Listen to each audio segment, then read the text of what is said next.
ജീവിതം ഇപ്പോൾ ഒരു അത്ഭുതമാണ്. ഒന്ന് കണ്ണ് ചിമ്മി തുറക്കുമ്പോഴേക്കും എന്ത് വേണമെങ്കിലും സംഭവിക്കാം. അതുകൊണ്ട് മനസ്സ് തുറന്ന് സ്നേഹിക്കുക. ഹൃദയങ്ങളുടെ അടുപ്പമാണ് ബന്ധങ്ങളെ കെട്ടുറപ്പുള്ളതാക്കുന്നത്. വിട്ടുപോകില്ലെന്ന് ഉറപ്പുള്ള ബന്ധങ്ങളാണത്രേ ജീവിതത്തെ മനോഹരമാക്കുന്നത്. നല്ലതെന്ന് വിചാരിച്ചവർ നല്ലവരോ മോശമെന്ന് വിചാരിച്ചവർ മോശമായവരോ ആവണമെന്നില്ല. ചിലർ അഭിനയിക്കുന്നവരും മറ്റു ചിലർ അഭിനയമില്ലാതെ ജീവിക്കുന്നവരുമായിരിക്കും.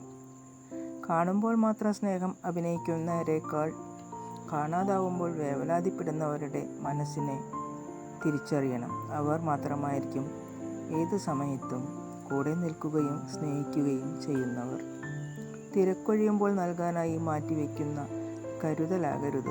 ഏതു തിരക്കിലും ചേർത്ത് നിർത്തുന്ന പരിഗണനയാകണം സ്നേഹം. കൂടെ ആരും കാണില്ല എന്നറിഞ്ഞു തന്നെ ജീവിക്കണം. അപ്പോൾ ആരൊഴിവായി പോയാലും വലിയ വേദനയില്ലാതെ ഇരിക്കും. ഒത്തിരി സ്നേഹത്തോടെ നേരുന്നു. എല്ലാവർക്കും ശുഭരാത്രി.